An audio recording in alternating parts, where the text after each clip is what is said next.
Hello, good morning. आशा करते हैं आप सब अच्छे से होंगे। तो कल तक हम लोगों ने स्वरों का वर्गीकरण पढ़ लिया था। आज हम लोग उसके आगे व्यंजन पढ़ेंगे। कल ही मैंने आपको बता भी दिया था कि आज हम लोग व्यंजन पढ़ेंगे। तो इसके पहले आप लोगों ने स्वर जो पढ़ा था, आपको पता है कि जिनका उच्चारण पूरी स्वतंत्र मतलब कि स्वतंत्रता के साथ होता है उन्हें हम स्वर कहते हैं, या जो वर्ड स्वतंत्रता से बोले जाते हैं उन्हें हम स्वर कहते हैं। लेकिन व्यंजन क्या है? व्यंजन स्वतंत्र नहीं है। व्यंजन व्यंजन को पढ़ने के लिए आपको स्वरों की सहायता लेनी पड़ती है। बिना स्वर के हम व्यंजन का उच्चारण नहीं कर सकते। ठीक है, तो ये मैं आपको परिभाषा यहाँ पे बताऊंगी, आप लोग नोट देखते रहिएगा, और अगर नोट करना होगा तो नोट भी कर लीजिएगा। ठीक है, तो व्यंजन स्वतंत्रता के साथ बोले जाते हैं स्वर, लेकिन व्यंजन नहीं। तो देखिएगा, स्वरों की सहायता से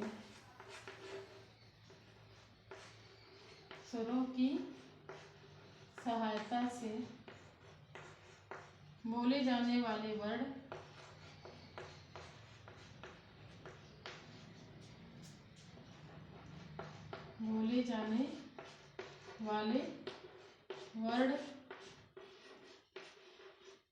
क्या कहलाते हैं? व्यंजन कहलाते हैं। स्वरों की सहायता से बोले जाने वाले वर्ड क्या कहलाते हैं? व्यंजन कहलाते हैं।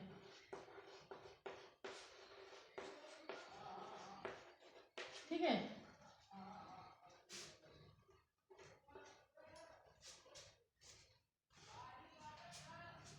इसके आगे लिखिएगा प्रत्येक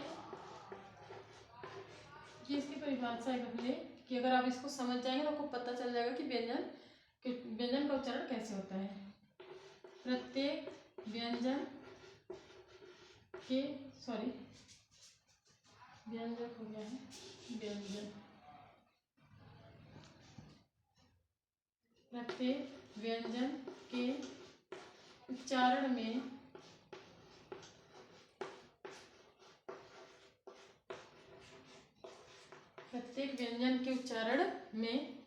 अ की ध्वनि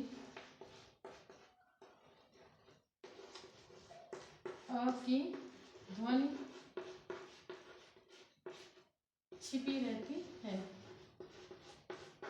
प्रत्येक व्यंजन के उच्चारण में अ की ध्वनि छिपी रहती है।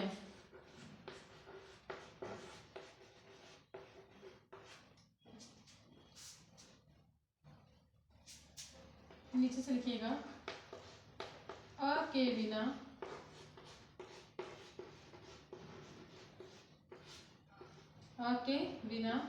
व्यंजन का उच्चारण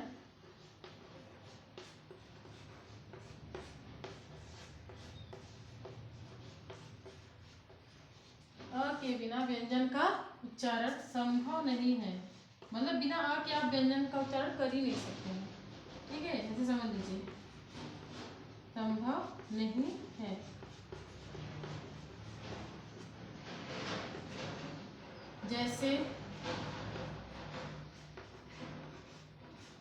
जैसे आपने ये देखा, ये क्या है? क है।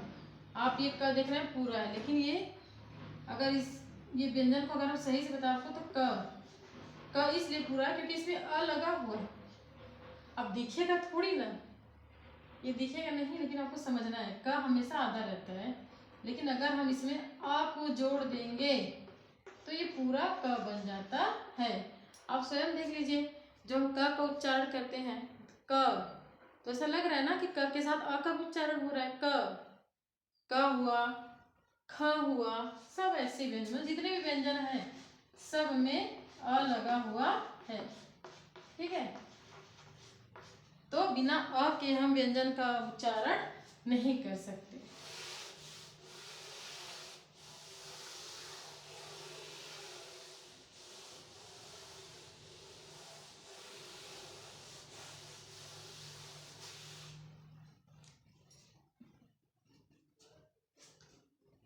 तो व्यंजन कितने होते हैं? हिंदी में लिख लीजिएगा इसके नीचे, हिंदी में व्यंजन वर्णों की संख्या, व्यंजन वर्णों की संख्या कितनी है? 33। व्यंजन वर्णों की संख्या कितनी है? 33 है। अब ये भी बढ़ते जैसे स्पर्श, स्पर्श व्यंजन, स्पर्श व्यंजन कितने हैं? 25 है। और आपका अंतस्थ,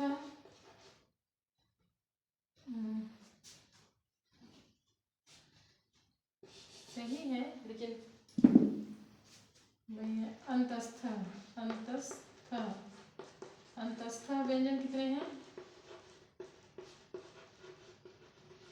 अंतस्थ व्यंजन कितने हैं? 4 हैं।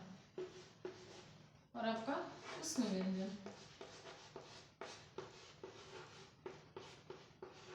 उष्ण व्यंजन ये भी कितना है? 4 है। तो स्पर्श व्यंजन 25, अंतस्थ व्यंजन 4, उष्ण व्यंजन 4, 25 4 29 4 33। तो हिंदी में व्यंजन वर्णों की संख्या कितनी है? 33 है। ऐसे समझ लीजिए कि व्यंजन वर्णों की संख्या कितनी है? 33 है। ऐसे भी पूछता है अंतस्थ व्यंजन कितने हैं? 4 है। उष्ण व्यंजन कितने हैं? 4 है। और स्पर्श व्यंजन 25 है। अब मैं आपको ये बताऊंगी कि स्पर्श व्यंजन में कौन कौन से वर्ण आते हैं।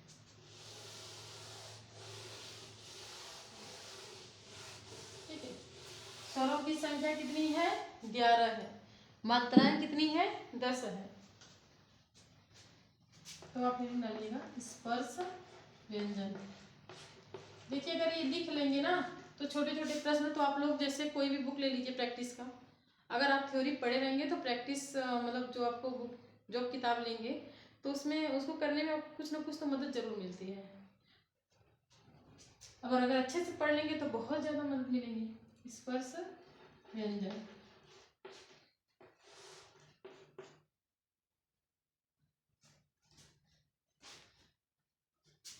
ये मतलब ये व्यंजन कंठ, तालु, मूर्धा, ये कंठ तालु मूर्धा दंत ओष्ठ,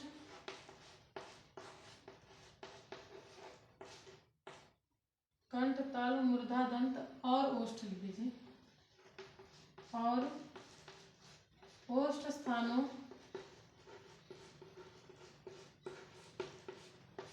के स्पर्श से,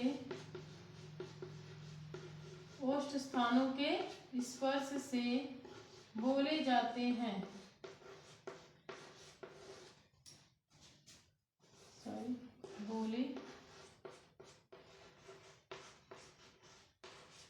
बोले जाते हैं। इसलिए इन्हें क्या कहते हैं? इसलिए इन्हें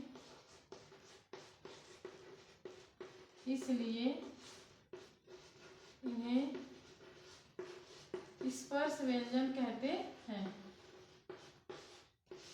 ये व्याकरण है, जैसा लिखवा रही हूँ ये वैसा ही हमेशा रहेगा, बदलने वाली चीज नहीं है। स्पर्श व्यंजन कहते हैं। पूछा जाता है कि स्पर्श व्यंजन में कितने वर्ण आते हैं या स्पर्श व्यंजन किसे कहते हैं, वर्ड आपको दे देगा। एक चीज और, स्पर्श व्यंजन को ही हम क्या कहते हैं? इन्हें एक और नाम है, इन्हें वर्गीय व्यंजन भी कहा जाता है। इन्हें वर्गीय व्यंजन भी, इन्हें वर्गीय व्यंजन भी कहा जाता है। इन्हें वर्गीय व्यंजन भी कहा जाता है। अब जैसे होता है ना क वर्ग च वर्ग, इन मतलब इनके उच्चारण के एकता को बनाए रखने के अलग अलग वर्ग जो बांटा गया है, क वर्ग, च वर्ग, ट वर्ग, प वर्ग, त वर्ग, तो इसलिए इन्हें वर्गीय व्यंजन भी कहा जाता है। प्रश्न ऐसे बनता है कि क वर्ग कौन से हैं, च वर्ग कौन से हैं, ट वर्ग कौन से हैं।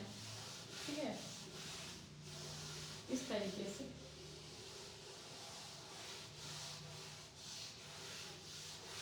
जितना जरूरी है, ठीक है, मुझे लगता है कि जितना ज़रूरी है उतना आपको बता दूँ, और ऐसे तो किताबें हैं ही, आप उसमें भी देख के पढ़ सकते हैं।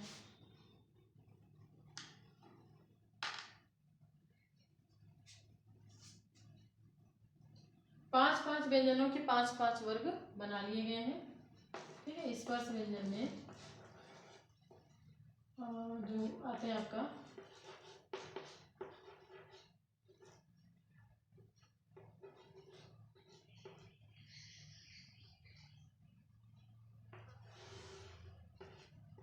पांच पांच व्यंजनों के पांच पांच वर्ग बना लिए हैं। जैसे क वर्ग, च वर्ग, आज स्पर्श व्यंजन तक ही बताऊंगी, उसके आगे कल ही बता पाऊंगी क्योंकि वीडियो बहुत लंबा हो जाएगा। क छ, ट वर्ग, त वर्ग और प वर्ग।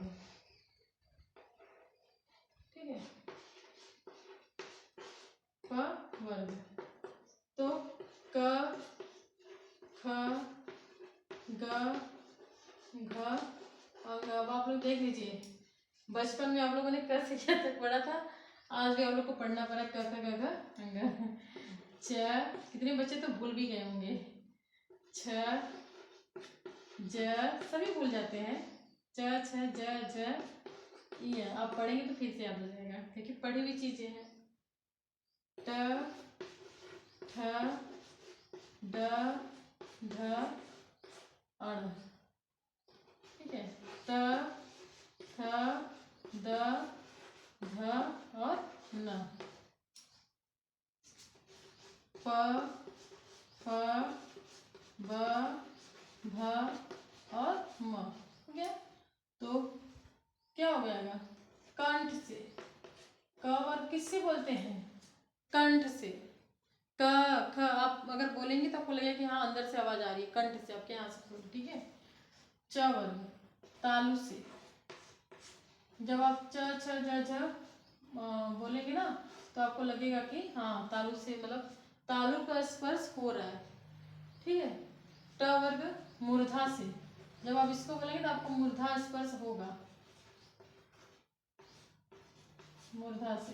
ठीक है, और त वर्ग दंत से, मतलब इन वर्णों के उच्चारण में आपको अपने दांत से स्पर्श होते हैं।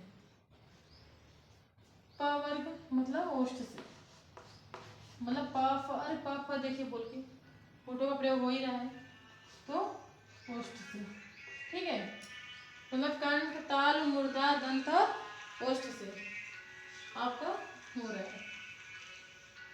इतना समझ लीजिए कि स्पर्श व्यंजन को हम लोग क्या कहते हैं, वर्गीय व्यंजन। ये याद रखिएगा क्योंकि प्रश्न ऐसे पूछता जाता है कि वर्गीय व्यंजन में कितने वर्ण आते हैं ऐसे। ठीक है, तो आज हम लोगों ने, अभी आपका अंतस्थ था और उसमें व्यंजन बचा है, तो वीडियो ज़्यादा लंबा ना हो इसीलिए मैं आज इतना ही पढ़ाऊँगी, अब इसके आगे कल। ठीक है, आगे चल के धीरे धीरे जब हम लोग मतलब जुड़ते जाएंगे, पढ़ते जाएंगे, तो वीडियो थोड़ा लंबा हो भी जाएगा, ऐसा नहीं है। लेकिन अभी मैं शुरुआत है तो मुझे लग रहा है अभी थोड़ा छोटा छोटा ही बना के दूँ ताकि आप लोग को भी दिक्कत ना हो, थोड़ी आपकी रुचि भी बने। धन्यवाद।